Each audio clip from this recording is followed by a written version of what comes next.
Folks, the signs I'm seeing in the marketplace all over, the danger is higher than at any point I've ever seen. I think maybe higher than when I started to get this weird sense in 2007, 2008, that something was coming and a crash was imminent. Folks, listen, for buyers, for home sellers, for home investors, for those participating as real estate brokers or mortgage professionals, the danger signs that I'm seeing a collapse is coming is as severe right now than I believe at any point when I noticed it was starting to happen in 06 and 07. Really, when you looked around and you had these indications of something really bad is happening right here in real time. Now, folks, listen, we had recent data showing that the Q3 foreclosure numbers are ticking up, folks. That is nothing. That is nothing. I saw data this week that shows we are going to have serious foreclosure activity. I'm gonna show you exactly when that happens. I'm also gonna give you the receipts of what to expect in this changing housing market. As we see the signs of foreclosure danger shifting at the exact same time as luck would have it, folks, we had October reports come out saying that we've had a seasonally crazy high number of an uptick in active listings in the open marketplace.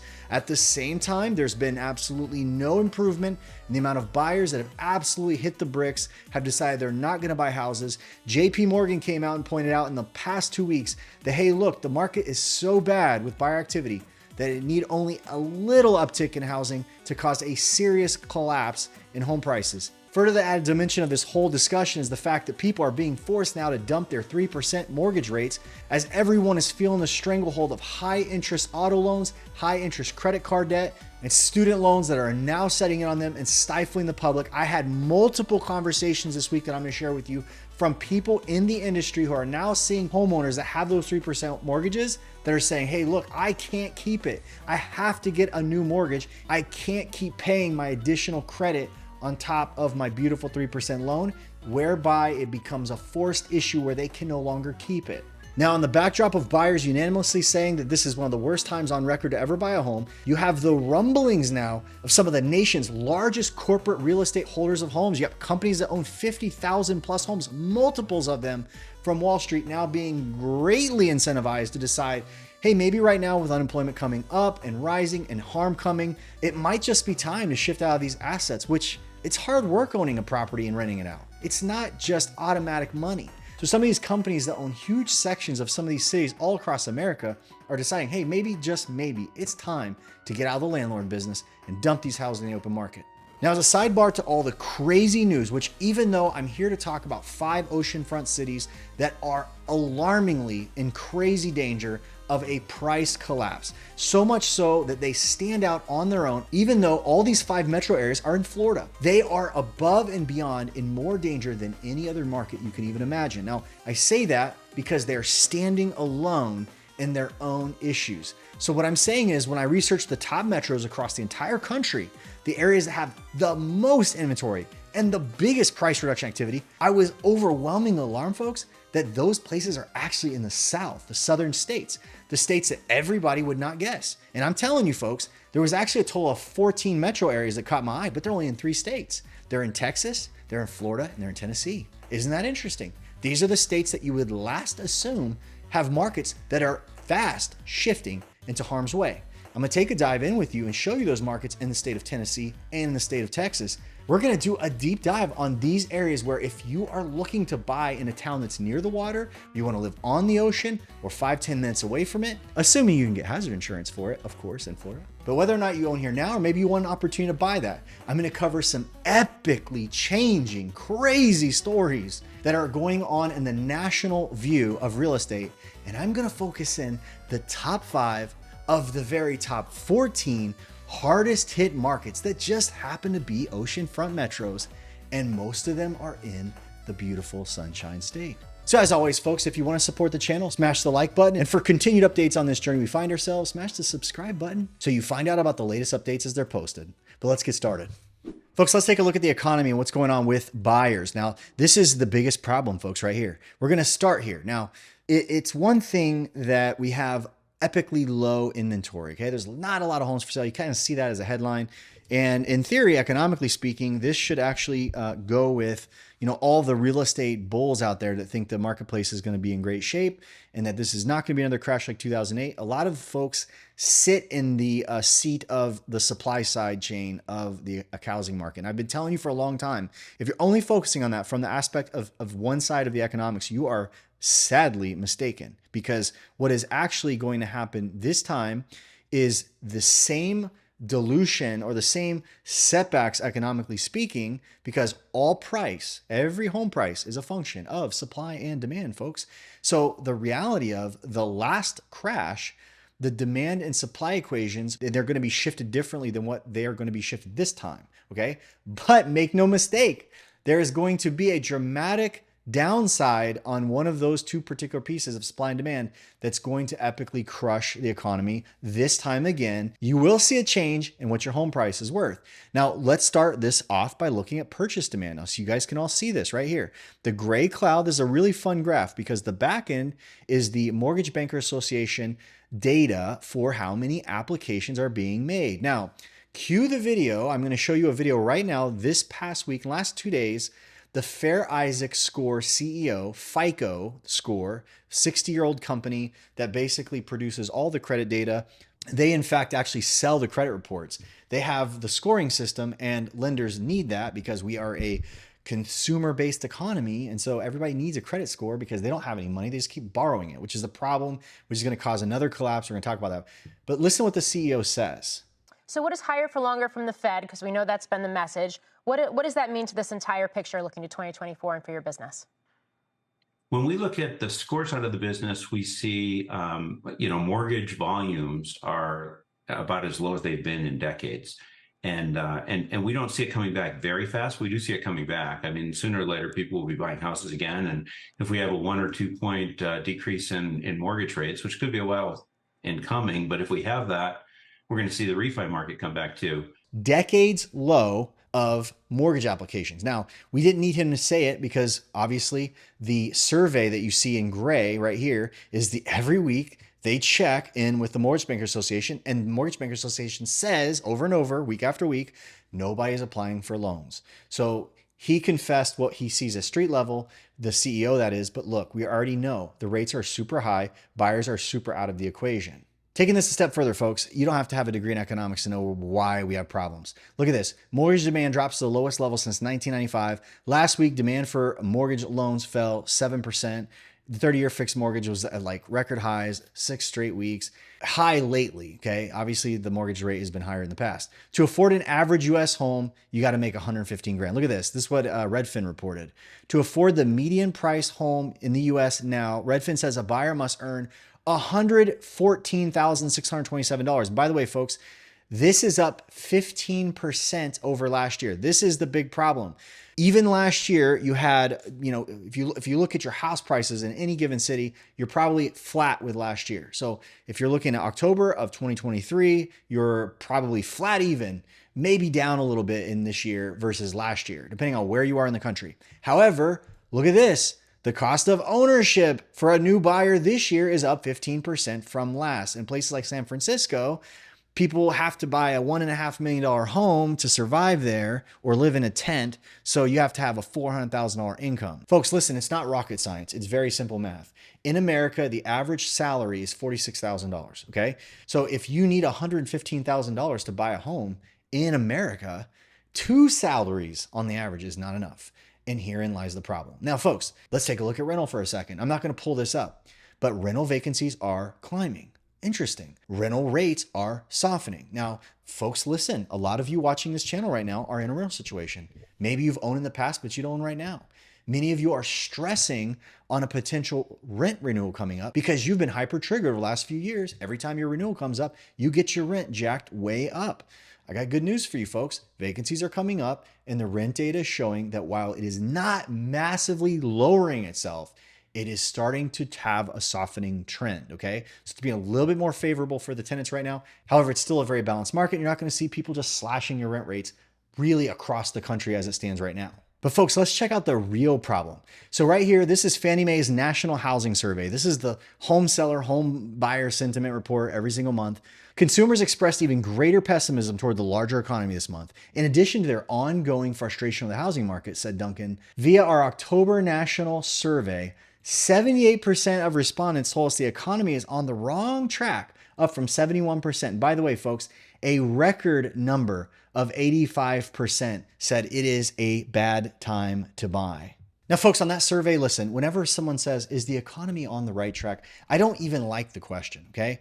Because I think it's bizarrely wide and I think it could be misunderstood easily. But one thing we can gather from the fact that like 80% of people think the economy's on the wrong track and it's a terrible time to buy, you almost want to look at this survey when it comes out each month as a pain meter for the buyer in today's marketplace, right? So if you were to go to the doctor, one of the easy ways for the doctor to figure out how you feel, they say, hey, sir, ma'am, could you tell me how the pain feels on a scale of 1 to 10, 10 being like excruciating?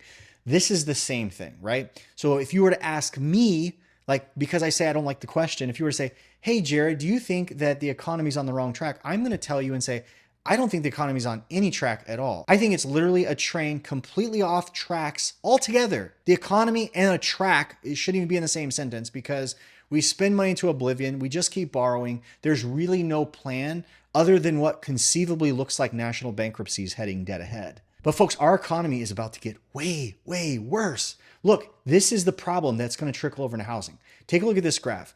This is borrowed credit card money. The right side of this graph, is it climbing or falling? It's climbing, right? In the marketplace, the way things are, the Fed and actually Jerome Powell, when he does raise interest rates, a second ago, I explained to you how interest rates when Jerome Powell raises them is really tied to consumer things. It's like credit cards. It's not tied to housing. But folks, when Jerome Powell raises the rates, he's trying to get people to stop borrowing and stop spending and slow the economy down. Look right here. Is he effective? Even though consumer interest rates, as a result of him raising the overnight window rate to 5.5%, which where it is now, he's raised it to there, which now translates to consumers borrowing its MasterCard like 28% and above that. Is he slowing them down? Look at auto loans, by the way, folks. Look at the last time we had a market stimulus. So even in our last market crisis, we had a quick run up in borrowed car money, and then it came down the other side. Look at what just happened in auto loans. Like, do we not believe, okay, again, this is a totally different industry and it's not working. The theory is, okay, if someone has to borrow 10% to get an auto loan, they're going to stop borrowing the money. Like they're going to stop spending. And as a result, the economy will retract and prices will fall backwards. Well, none of that's happened yet. Folks, do we see the huge problem with these graphs? The graphs are supposed to show us that as interest rates go through the roof, they're supposed to inhibit and slow down the economy and slow down spending by pressuring the borrower to stop doing so. Now, folks, the funny thing is that all the people keep borrowing money. So the economy hasn't had this massive pullback in prices. So here we are, Jerome Powell keeps scratching his head saying, oh my gosh, like sales are still way high. Like, why is everything still going up? How come I'm not on this 2% inflation target? This is what Jerome Powell's having to deal with. And the reason why, he knows what's going on. Everybody is taking that last gasp of life on their credit card. Nobody's borrowing on a 28% credit card. We have the amount of debt in Americans increasing with a 28% credit card rate. It's not because everybody thinks, hey, this is a completely logical and sound buying decision. No, that's not what it is. I just bought a car in the last 2 weeks. To make the car purchase faster with Carvana, I didn't have to borrow the money, but I borrowed the money in their system to make the sale go through. I have excellent credit and the car has low miles. You know what my interest rate was? 10%. Folks, I have no plan on keeping that money. But you have people borrowing for auto, you have people borrowing on credit card debts, and here's the fact. They shouldn't be, it doesn't make mathematical sense, and rate policy, folks, is being created to stop them. So why are they doing it? Now, folks, this is the next level of the dynamic because one of the things I'll quickly say as I'm going into the unemployment rate is the fact that we just had a senior loan officer report. The SLOOS report just came out this past week and said that credit is tightening up so that now consumers and those in commercial world are getting choked. Like, hey, I need to get out of this rate. I need to get something else. And that is being chilled out purely on the amount of people who are going to try and get a loan and cannot take it out. But folks, look at this. Folks, this is where the danger is coming from. When you see this particular activity in the marketplace, this is a 1-year graph on the unemployment rate. Now, clearly is making a move up. We keep redefining what a recession is. Recession used to be GDP dropping 2 quarters in a row. Now there's new laws and rates and rules like the SOM rule, which is it's got to drop 0.5% over 3 quarters or something like this. Folks, listen, no matter what you say, what you see when you look at this graph is the reason people are borrowing more. There's this last vision of the dying patient, and they're just going to go out with guns blazing. You borrow some money, you buy the car, you borrow against it. Again, we could have a larger discussion because Americans are functioning just like Congress. They just came off of 2 years of heyday. They've enjoyed themselves, but they still have no desire for austerity and cutting back. But look, folks, when you see this happening right here, this is not just when you read unemployment rates going up, when these unemployment benefits are being requested and people are going on the old government dole. Like the reality is not just job losses, not just loss of income. It means also competing for the new jobs. The wages are falling. So folks, when you look at this unemployment change, what you're seeing right now is the fact that people are just borrowing just because life's hard. Like this whole run up and this whole last gas would become a big problem. And folks, listen to me on this. When you look at supply and demand, when you look at what a crash is, okay, let's define crash so we're not all talking about something different.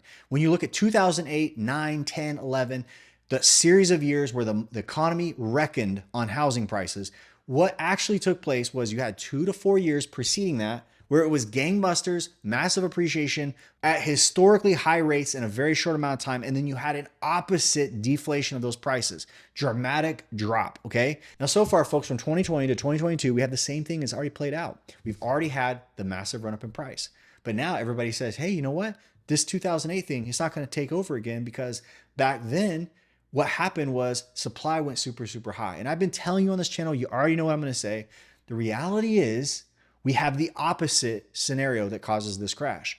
We have epic, historic, not seen any time in recent history, even worse, way worse now than the last economic down cycle in 2008. Massive amount of buyers have left the building. Massive amount of buyers said, I can't. Folks, you can see the numbers that right now it is untenable for people to get into the housing market. For many of you that say this can't happen again, you got to understand the last crash was created by high supply and decent demand. This time you're going to have the opposite. You have incredibly low demand, create collapsing price. Folks, JP Morgan just covered this at the end of October if you weren't paying attention. When they issued their revision, one of the things they said is all of this demand is so rotten that even a minuscule uptick in the inventory of homes slams prices by 5% nationally.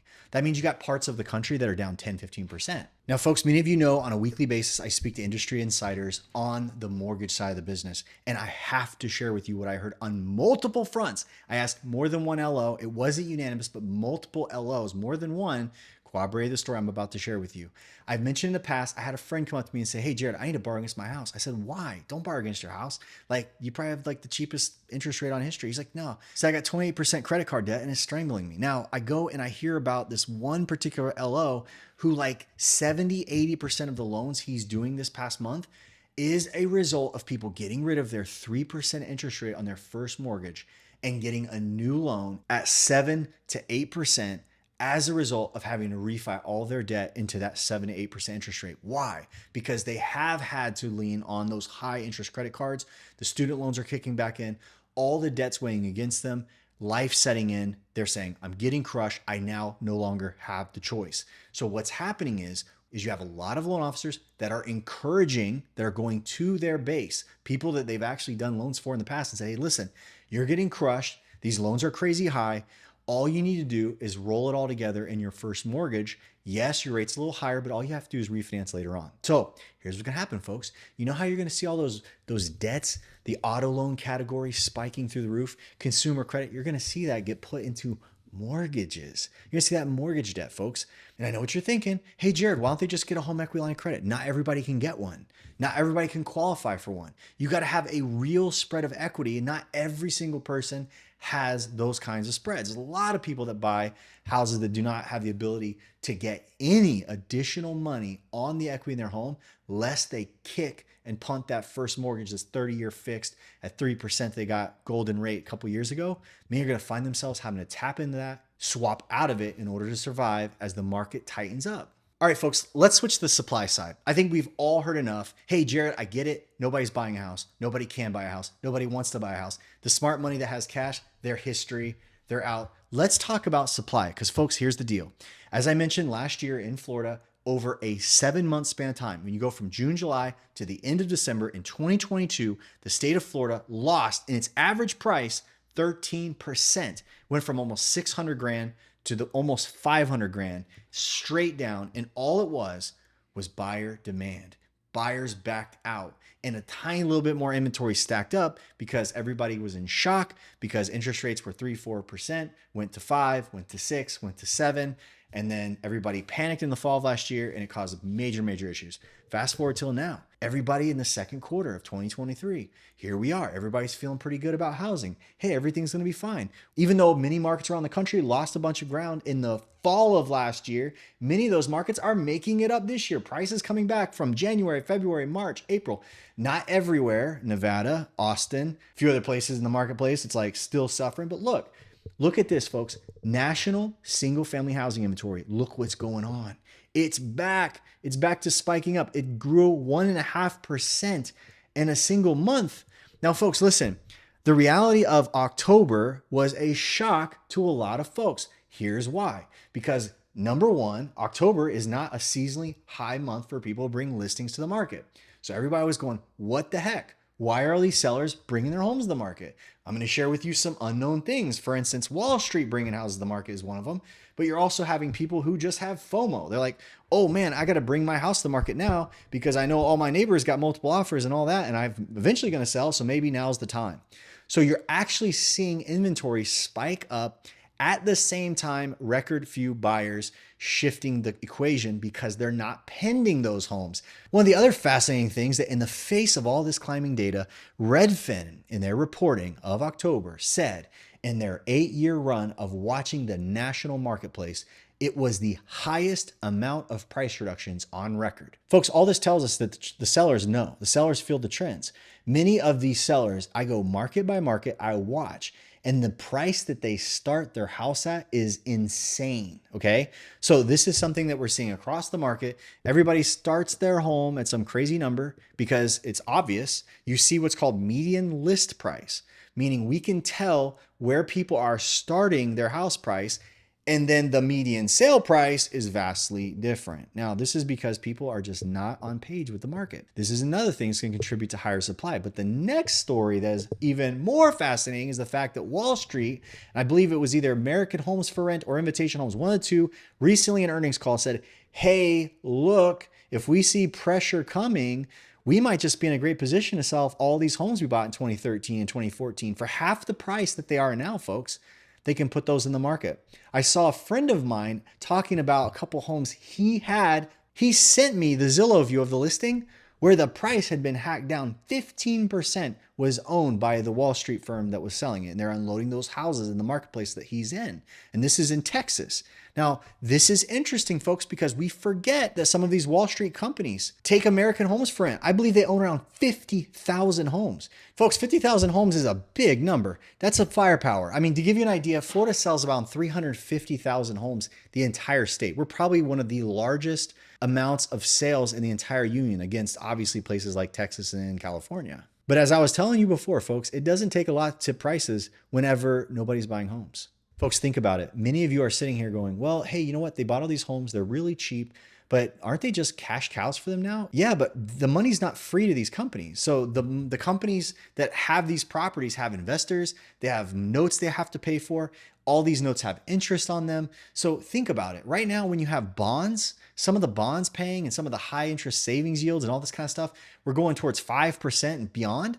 I mean, for them to park a bunch of capital that they made off of appreciation from just owning a piece of real estate, folks, you got to understand that is going to become an appealing factor. Some of these companies that own a lot of real estate, they have borrowed money themselves. They have maturity dates. They have dates where either they're going to have an adjustable rate mortgage or they're going to have to come up and refinance out of those terms at what we know is very high cost. So let's couple that with the fact that the over-alarming amount of these homes are investor backed. So they're real estate investment trusts. So they're groups on Wall Street that back the purchase of these homes. They're just regular investor Joes that gave them the money to buy the houses. Now, if all these investors think that the marketplace has got some trouble brewing, then you think they're going to let them just stay into the house? Or maybe they're going to say, hey, it's time to cash out, take that money, sink it into some of these treasuries and make 5% on a bond yield or something, as opposed to having to hustle and landlord over a house. Now, some of you are throwing things at the screen already. I realize I owe you 5 oceanfront metropolitan areas that are in serious trouble. I'm getting there, I promise, but I also owe you to tell you what is going on with foreclosures in 2024 and why there's going to be so much default. How did I arrive at that? Let's take a look at that right now. Folks, check this out. This is courtesy of Wolf Street, and this is basically from the New York Fed. Look at mortgage balances. Same problem, same problem. Everybody's borrowing. Interest rates are high, but are we lowering the amount in trillions that we're spending on mortgages in the current market? No, we're not. Now, folks, look at this. This is the frying pan into the fire. So what you're looking at right here is the amount in billions that people are borrowing against their houses. So are people backing off with the high interest rates? No, they're not, folks. This is a problem. This is going to create foreclosures. Since the last time we had, obviously there was billions more in HELOCs in 08 and 09. It was a problem back then.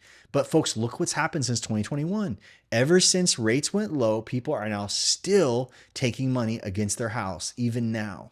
This is the most damning chart, I think, of all of my updates that I need you to stare hard at. When a person goes into foreclosure, the foreclosure process in most states takes approximately 4 months. Now, that's if it's non-judicial. You have, certain states you have to sue, and sometimes it's 4 to 6 months, and it ranges and varies in different systems and how things are done. But look at this, folks. This right here, the red chart, is mortgages going into 30 days delinquency, okay? Now, you can see, look at the trajectory of this year. It's still climbing. One more important piece of data, look at this. This is the 30 days delinquency, folks. This is what you look at to see what your future trend of foreclosure activity is going to look like. Now, folks, look at it. 30-day delinquency rate falling, down, up. What's going on? It's going up. It's increasing month after month. And again, folks, there was a big leap in the amount of foreclosures that are actually underway in the third quarter of this year. But what's more troubling is obviously you can see month after month, the trouble behind the scenes for the American consumer. It's growing. It looks just like what you see when you look at the employment graph, where people around the country are starting to find themselves in harm's way. They're starting to decide whether or not they can pay that mortgage. And yes, their mortgage is on average probably 3.5% or 4%. But folks, I've said before, when it comes time to feed your family, you make decisions. There's a growing rate in people falling behind, and that's just not on mortgages. The amount of people going delinquent on auto loans and credit cards, same thing is happening. All right, folks, let's talk about these 5 marketplaces in Florida that I am revealing are in serious trouble. Now, how do they make the list? Well, I'm gonna tell you right now. These marketplaces that you see highlighted right here are the worst in the country for, number one, having the most area of homes on the market listed versus as a percentage of all houses available. So that means versus the percentage of homes in these marketplaces, there is a very high percentage listed. They're actively competing, trying to get out of the marketplace. Now, the second major factor that made this list, that populates what you see here out of the entire country, where everybody else did not have these problems. You could say per capita, there's a huge percentage of homes on the market, but there's also a huge percentage of homes in these areas seeing price slashing in order to sell. Because we all know there's some major issues going on. Some of the California markets are struggling. Nevada is struggling. Phoenix is struggling. There's a lot of areas that are seeing shifts, but they do not have the high levels of inventory. They do not have the high levels of price cuts that you're gonna see in these 5 oceanfront metro areas in Florida that I'm gonna reveal to you right now. All right, folks, the first marketplace we're gonna look at is Pensacola. Now, if you are looking for something closer to the water, you're gonna be down here where Santa Rosa Sound is, 32561, 32563. These particular areas that you see in red or in bright orange, these are seeing a lot of price cuts. So the inventories in these areas are just absolutely slashing the numbers. 43% price cut, 31%, 1 in 3. These are big numbers. When you start to see that kind of stuff shifting, that means word is out and homeowners are getting more flexible on what they will accept. All right, folks, the next marketplace we are going to look at is Panama City metro area. Now look, You can see big numbers here as well. Not, commonly what we're seeing. The only area that looks like it's holding its own to some degree is Lynn Haven. So 32444 showing only 24%, but all of these 1 and 3, 1 and 3, Panama City proper here, and 32405, all big numbers throughout Panama City metro area cutting the price. Now, folks, we're going to drop in on the West Coast Gulf side here, Punta Gorda. Now, you can see a lot of this area, Port Charlotte, Rotunda West. These have had major shifts in inventory. The same can be said, by the way, of a lot of the different Gulf side marketplaces. I would tell you that Tampa was a near miss in making this list. The main reason that Tampa did not is, I believe, not from price reductions, but there's just not a high percentage of homes on the market versus available number of houses. So it's not a huge mix. It's not like sellers are on the market, street after street. That's what we're looking at. We're looking at the finality of there's a lot more homes actually listed and jockeying for price cuts. That was the important factor for making this list. 39%, 38%. You can see Rotunda West. Rotunda West doesn't have a huge number of price cuts, but folks, there is a ton of homes for sale there. I didn't pull it up, but I was looking through the data before I pulled this, and you can see Punta Gorda 33950, 31%. It's a big number of price cuts taking place in this particular market. Now, folks, let's shift into Cape Coral. I would say Cape Coral probably has some of the most crazy graphic shifts. The Cape Coral city proper itself right here. These are seeing massive amounts of homes hitting the market, unsold, price cutting. Okay, so all of that. And I'll tell you, if you look at Fort Myers singly, because I know a lot of you have not seen an update from me on this area in a few weeks, Fort Myers looks generally much healthier by contrast. But I will tell you, Cape Coral is like setting some epic numbers in the state of Florida for how much you're seeing price cuts even. So I think the actual price in Cape Coral is softening. If you are looking to buy here, be very careful. Make sure you're getting it right. Make sure you're buying the property at the right price. If it's not teed up and you're like satisfactorily paying, if you feel like you're paying top of market, just be very careful in this market, because I'm telling you, this is ripe for getting its head taken off in 2024. All right, folks, the fifth and final market on the watch list. Folks, if you watched my very first 5 oceanfront markets to watch, this one is an unchanging, steady contender to always be careful of if you are buying near water. I mean, a lot of people tell me, hey, look, I want to buy in Ormond Beach. People are super stubborn there. Yes, there's probably a low percentage of people that actually have mortgages. A lot of them are cash owners and they're being stubborn. But honestly, folks, this market, particularly water side, is changing, okay? So you can see right here, we're going towards Palm Coast, 32137, 1 out of 3 listings, price reducing, 1 out of 3, 1 out of 3, all the way down. Ormond Beach, 1 out of 3. Down here we're getting more towards the Daytona Beach zip codes, same thing. 32118, a little bit harder to find a price reduction. And again, same thing down here in 32169, but a lot of these places in between, you're seeing deep discounts. 32128. You can see a lot of these right here inside of Daytona Beach shores starting to really cut the price, almost 1 and 2. And folks, again, the reason why they're on this list, you got to understand, even though I'm not pulling up the rest of the state of Florida, these numbers, 36, 39%, 44%, the numbers you're seeing in these towns I just showcased for you are unprecedented. They're unusual for the country at large, and they're very unusual for the state of Florida. If you were to go to a place like Miami, you go to Orlando, you do not see this massive evisceration. You might see it in 1 zip code out of 50, but you are not seeing it zip code by zip code, neighborhood by neighborhood, contiguous, one area inside of the metro to the next. Now, folks, as always, if you've listened this far, I'm so grateful that you follow my channel. Smash the like button if you already haven't.